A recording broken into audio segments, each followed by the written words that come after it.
Hello and welcome to your reading. So, we will start first with the career analysis.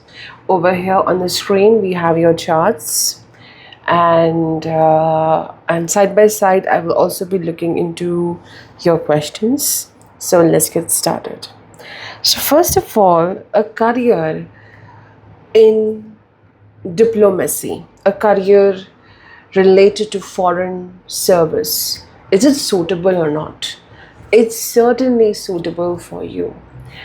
For the foreign service, we need to have a great impact of Rahu. Your work deeply connects to people dealing with the world. So, over here, you can see the seventh house is ruled by Scorpio. Okay, I will just uh, zoom this chart for you. Okay. So in the Rashi, you can see that we have this house ruled by Scorpio. Okay, the seventh house needs to be quite strong. So, seventh house Lord Mars sits in a sixth house of service.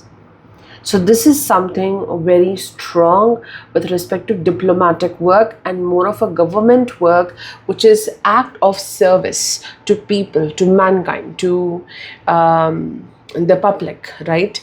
And why it gets more impactful with respect to the foreign service, because the Mars, you can see, it's working very nicely in the Swati nakshatra. It's in the Rahu nakshatra. So Mars, firstly, the seventh lord, it sits in Libra. Libra is about public work, diplomatic work. And then the Mars sits in the Rahu nakshatra. And then the Mars gets the aspect of Saturn from the 12th house, you can see. Okay, so Saturn being the Karaka of profession, Saturn in the sign of Mars aspects the Mars. So your work can be related to diplomatic work, foreign service work, and it may also take you to foreign lands. It could be political work, it could be something related to science or handling or dealing with people's visas and passports. So that is what is important here. Like, as you were asking, what is the right thing for you? It has to be the foreign service work, mainly the work either which is political, dealing with policies, dealing with any kind of association with the foreign lands, traveling to foreign lands on the behalf of your country. Number one, that is important. Number two, it is about dealing with and the visas and the citizenship of the people, dealing with again foreign nationals, and also any work which is about dealing with the science, the scientific division as well, anything about engineering, technology, science division within the foreign service, because Saturn aspects the Mars, which is a very classic symbol of technology. So this is what, and also you have Moon in the 10th house. The Moon is in Dhanashta. It brings a lot of popularity, connection with people. Moon is in the Rahu sign. And the Rahu and Moon, they create this exchange. Rahu in Cancer, which is in Ashlesha, and the Moon sits in Dhanashta in Aquarius. So this is a classic exchange of dealing with the foreign lands. So the work you're going to do, it has to be related to foreign lands. Learning of foreign language can be also very useful for you as well. And also Jupiter is the Amatya Karaka. So it has a very strong influence with respect to profession. So Jupiter in the 11th house, 11th lord, 11th house, it blesses you with great finances in this life. And these finances definitely are coming from the source, which is about having a connection to the foreign lands. Jupiter in Revati, Jupiter in its own sign, it is a very beautiful placement of financial abundance, success, having a great position. And also, whatever path you may choose, whatever type of service you choose, you are a guide You're like a consultant to people. So that is something very significant. And also, here are your questions. So, the first thing you're asking, do you think I would be suitable for working in an overseas or embassy or representative officer?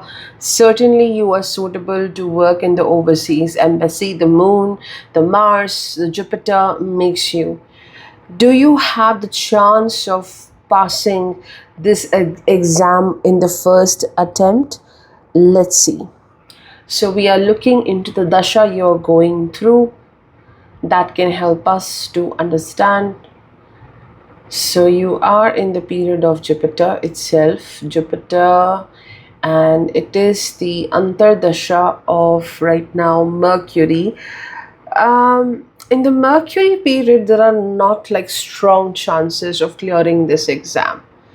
And when you enter into the Ketu period, still the chances are not very strong at this time. You may learn, you may acquire a skill to clear these exams, but not like completely.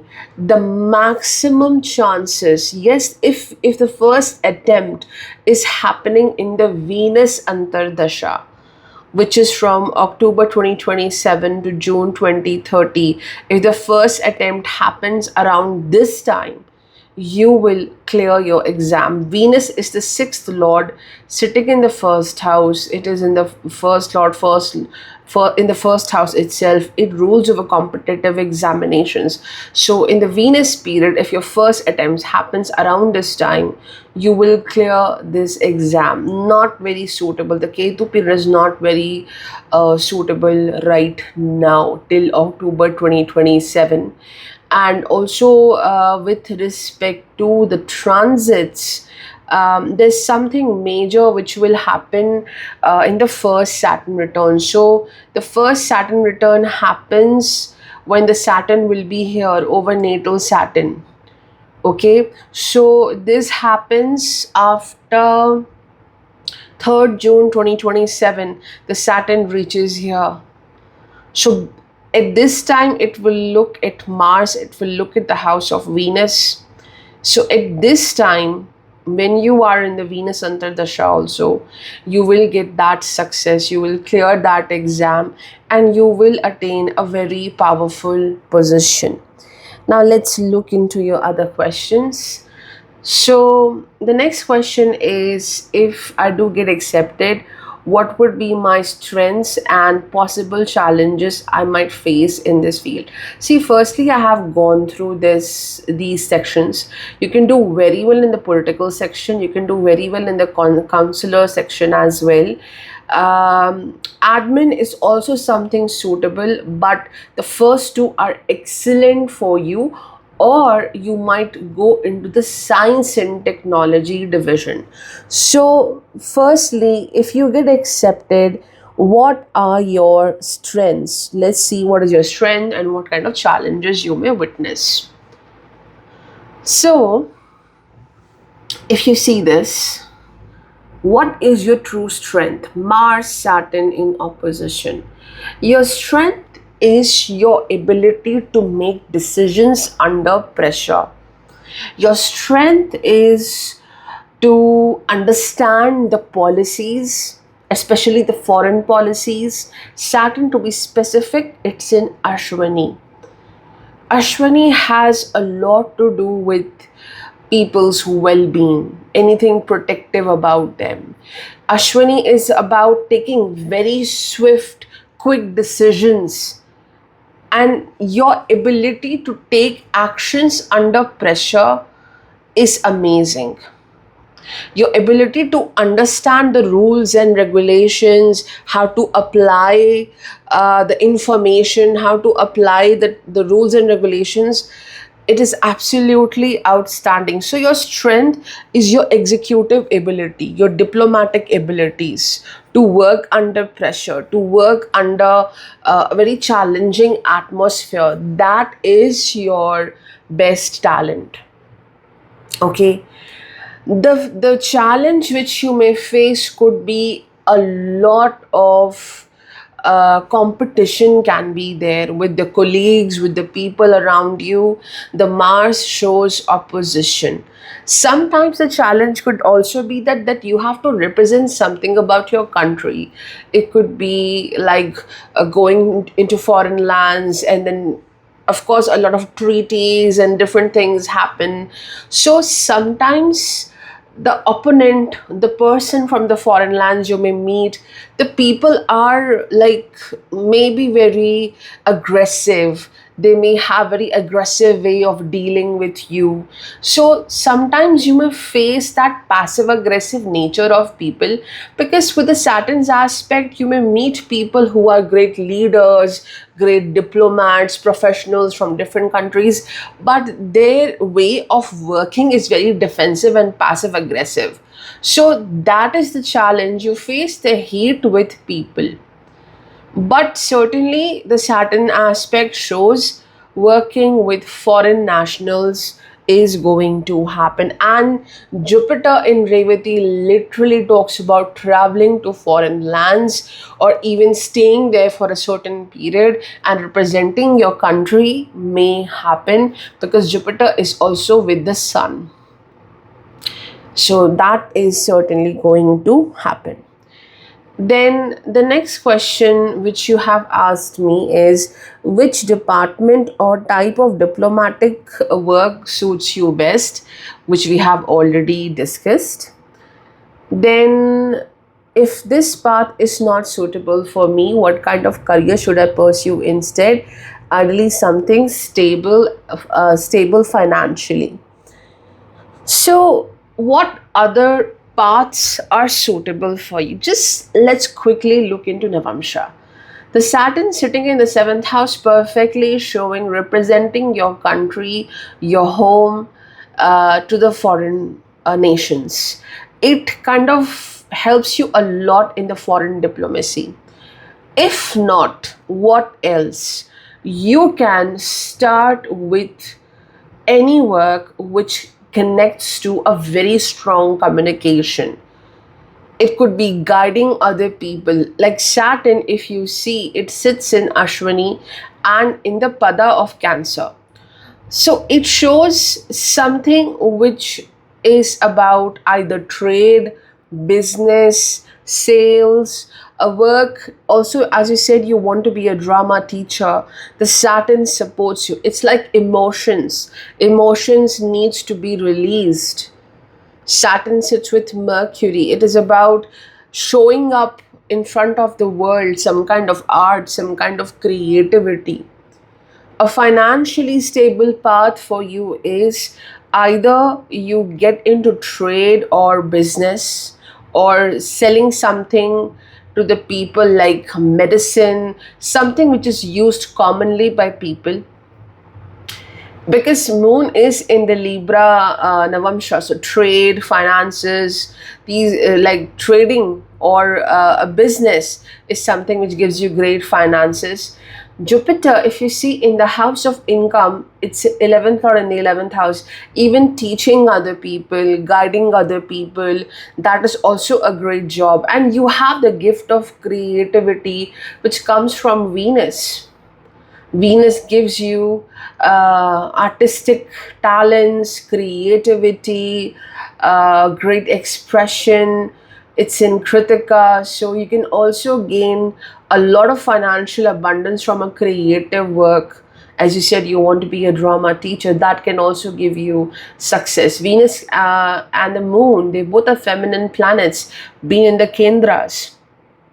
It gives success even in any work related to women, like cosmetics, aesthetics, beauty, art, designing. Jupiter gives you success in the government work as well, or teaching work, consultation work, banking work.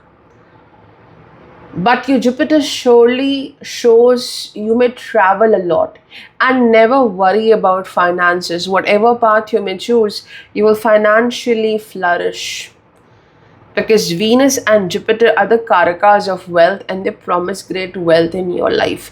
The only challenge I see in the career, whether you are into foreign services, whether you have your own business, dissatisfaction. Ketu in Capricorn leads to a lot of dissatisfaction. Ketu in Dhanashta, like you want to know what is the most best celebrated success for me, like I should feel happy about it. That becomes a slightly challenging. Some stagnancy may persist. Emotionally, some stagnancy may persist. Now, the sixth is, since I'm still unfamiliar with many industries, would it make sense for me to work in the Ministry of Foreign Affairs for a period of time before gradually changing career paths? Or it would be better to directly pursue a field more closely related to long term interest? Well, you can certainly start with the plan you have in your mind right now, because you have a very clear path. Like when you enter into Venus Antardasha, as I told you, you can clear this exam, you can clear this competitive exam. Mars in the sixth house is supporting you in this process. And also we have the Brighu Bindu in Vishakha, in Jupiter's nakshatra. It blesses you with success in the foreign affairs, dealing with foreign lands in different countries, and again, either consular work or the policy work or the political work. So you will be successful in this field. You don't have to doubt this at all.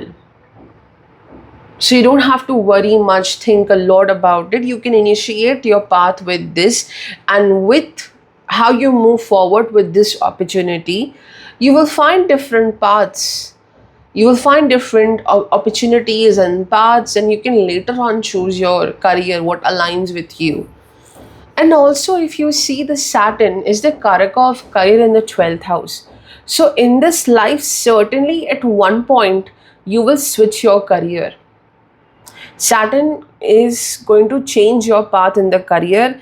You will follow something which aligns with you spiritually. So you will change your path eventually, but it starts with government service only. Or you can do something of your own. It will give you a lot of success. But with the moon also in Aquarius in Dhanashta, you will be in a very powerful position at your work front, something relating to official work itself. And once I have earned money, I hope to become a drama teacher. Certainly you can. Certainly you can. You do not have to be worried about it. Like, it will happen. It will certainly happen, because your Venus is a great blessing over here.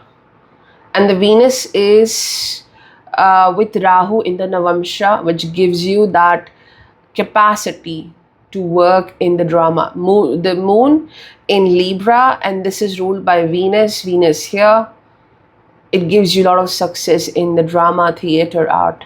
And also here, in the Shamsha, 10th Lord Venus with Moon, and Mars, it gives you the potential to work in that field.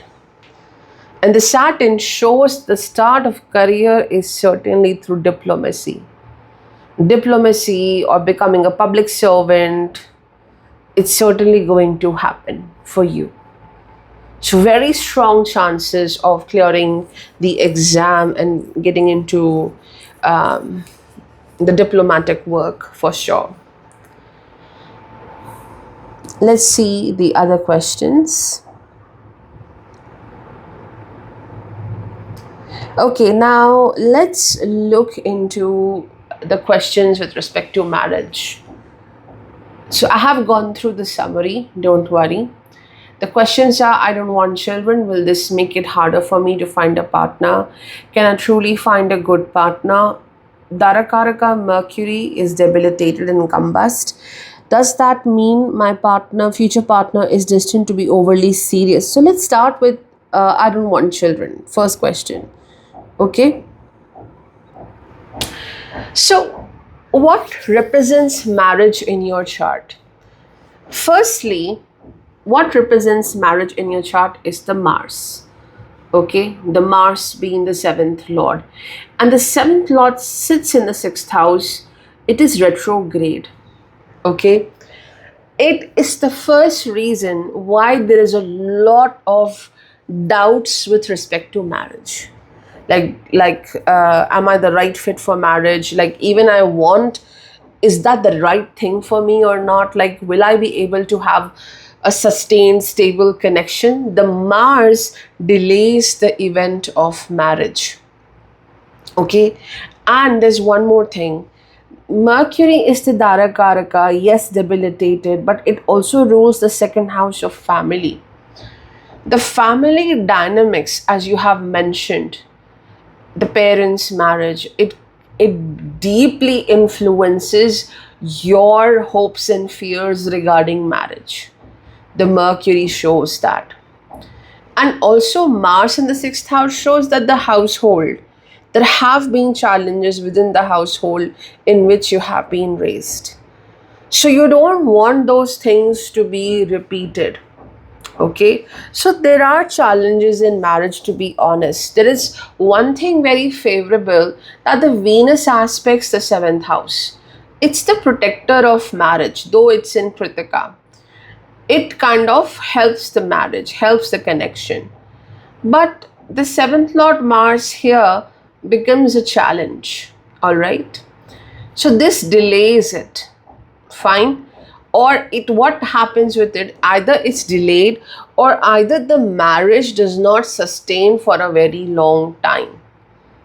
I want to confirm it from the Navamsha. Seventh Lord in the 10th house, Saturn in the 7th house with Darakarika Mercury. It does show a delay in the marriage, and there can be emotional differences.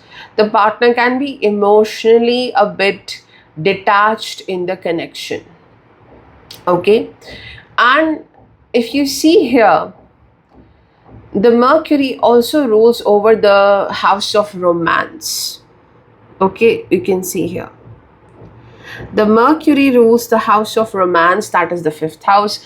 It rules over the family dynamics as well. It sits in the 11th house. So it kind of shows maybe there are possibilities of two major relationships or even two marriages in this life. There's a great chance for that. Here also, this the first lord Saturn is with Mercury. The Mercury is the sixth lord in the Navamsha. So it shows that the first relationship or the first marriage may go through some challenges or struggles. So the first question is, firstly, there is a possibility of two major relationships or two unions or two marriages. Okay. Secondly, the decision of not having children, will this impact the marriage? Yes, it may impact the marriage because the children is ruled by Mercury, Virgo, and it is debilitated. So there is a lack of desire which comes with respect to children. So the Jupiter is the husband in a woman's chart. So there can be some struggles here with communication. So if you don't desire children, you can immediately say to your partner that I don't want it. Initially, only you have to convey this to the person, not later on, because it may challenge the marriage very badly. And yes, as you don't want children, initially it may create problems in finding the right person for you.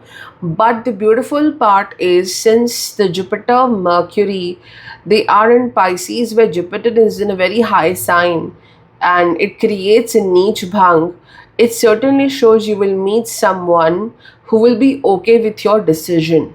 So marriage will happen. The Jupiter is promising, but some delays may happen while finding someone who is okay with this idea of not having children. Okay, so let's see the second question. The second question is, can I truly find a good partner? Yes, you can find a good partner because the seventh house is having benefic aspect of Venus, a very benefic aspect of even the Jupiter. Okay, yeah, the seventh lord delays the marriage. There can be challenges in marriage. We know that with the Mars, it could be sometimes even differences because of the career. Like your career and your partner's career can be as such, which keeps distance. Like it pushes you into different directions, both of you. And what challenges, like the Venus brings love, Jupiter brings expansion and prosperity. What challenges the marriage is Mars and Mercury? It could be communication differences, it could be some kind of imbalances. Like one person feels, the partner feels very indecisive, and you feel that the partner's reciprocation is not enough in the relationship. But that doesn't deny the benefic aspect of Venus and Jupiter.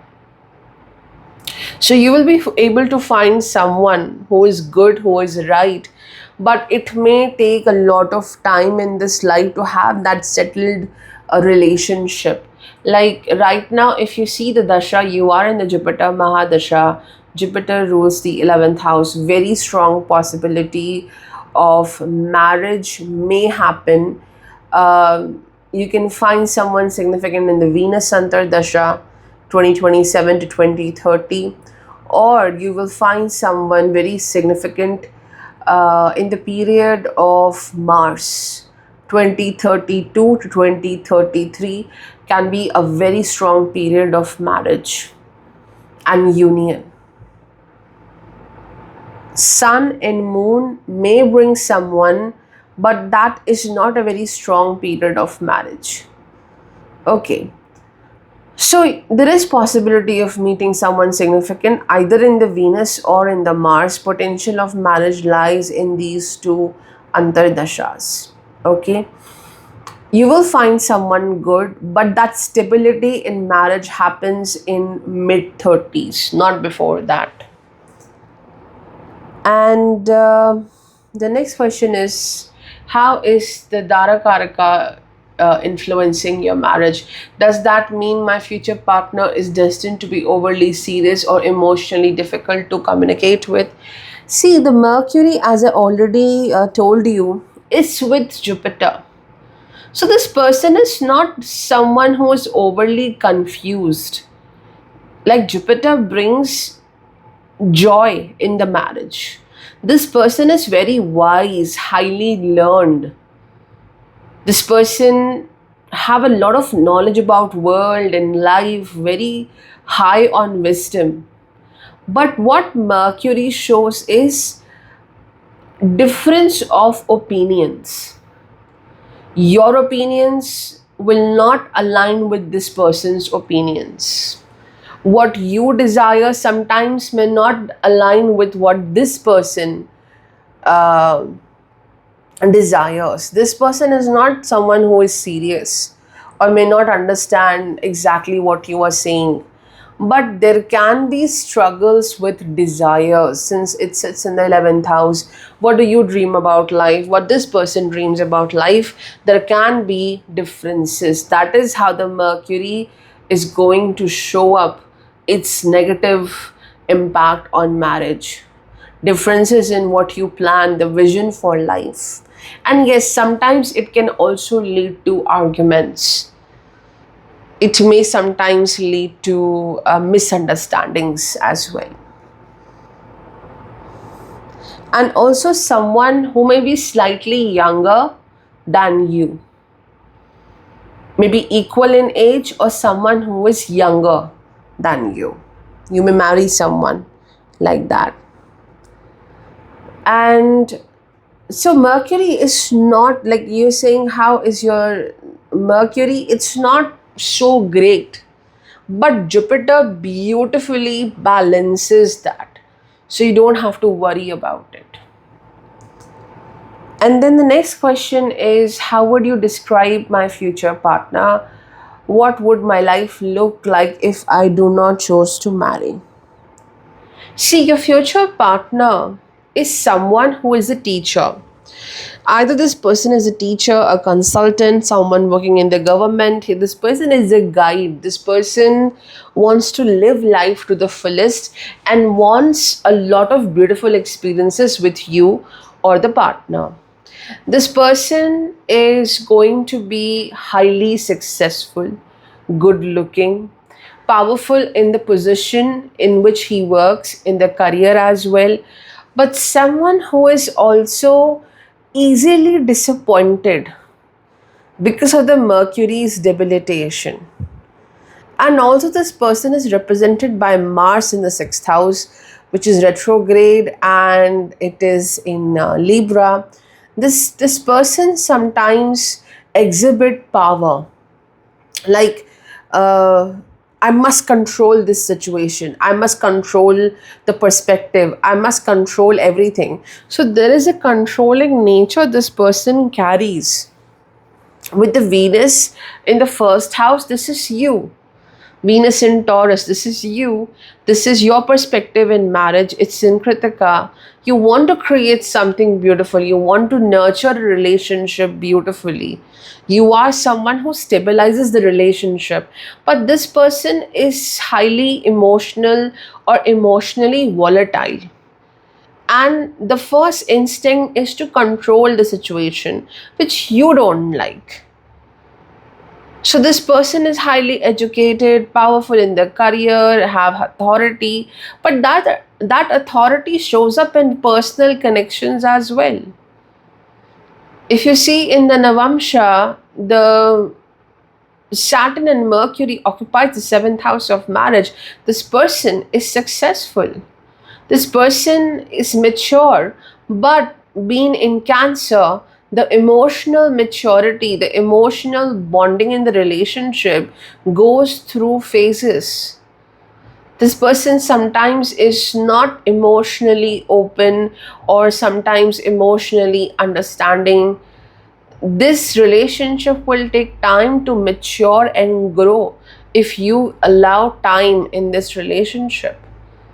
You may have emotional needs and this person is not much into fulfilling that emotion. Like this person needs a lot of training. What you expect, you have to train this person. Like this is what I want from relationship. So overall, the person you will marry might be into same profession, or you may meet this person through your profession or through a known work contact or a friend maybe.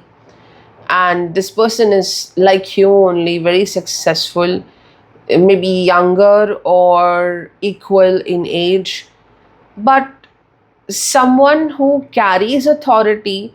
The authority is also shown in relationships, personal connections, where you may not stand that dominating nature of this person. Overall, if you give time to the relationship will mature and will become stable, like a beautiful home together. It will become that kind of beautiful thing, but it may take a lot of time for you. And if you don't marry, how your life looks like, well, still you will live for yourself, you will be successful. Venus is the first lord in the first house. You will live a very fulfilled life. You will live a very successful life. You have network of people in form of friends, in form of important family members. They will be your extend, like you have extended family, you have friends, you have your own people as well. Like you will have your own family. So even at that point, there's nothing you are missing in this life.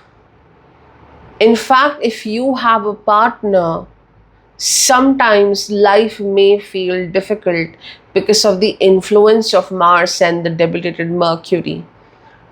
being feeling misunderstood, certain desires of yours are not well understood by a partner, because marriage brings expectations, and sometimes those expectations are not fulfilled. Marriage may bring luck, the Jupiter may bring the luck of growth or and maybe more success, but Mercury brings some kind of emotional, mental disappointments which may happen.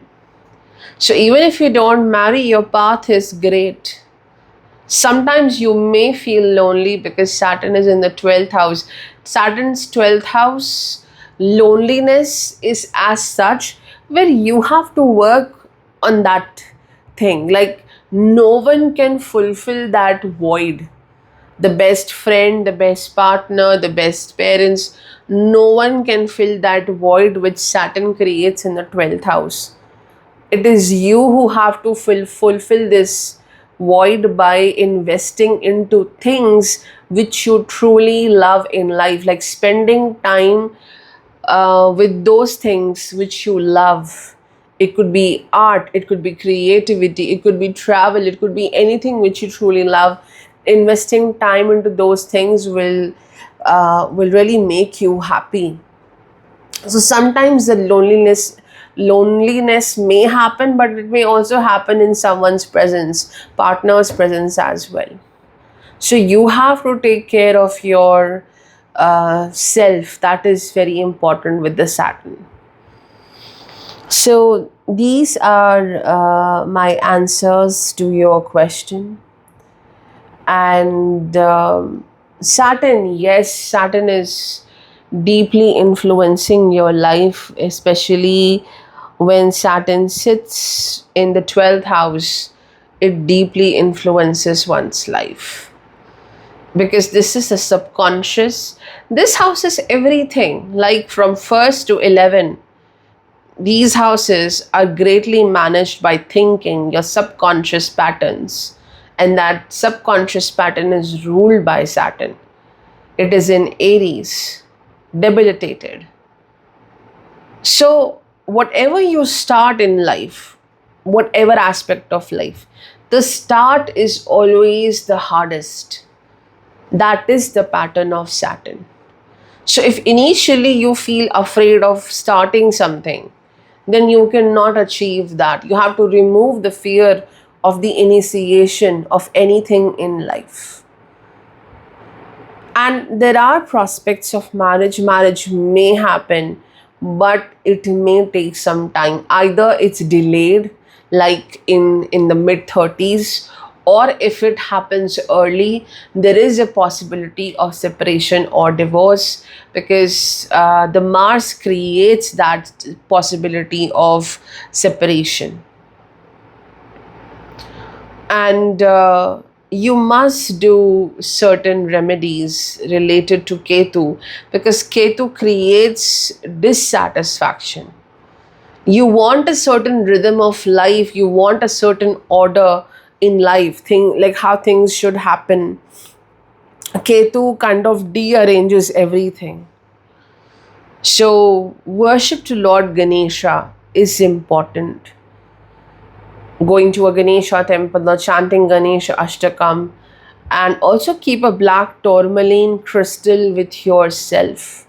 It keeps you grounded. It keeps you very connected with yourself.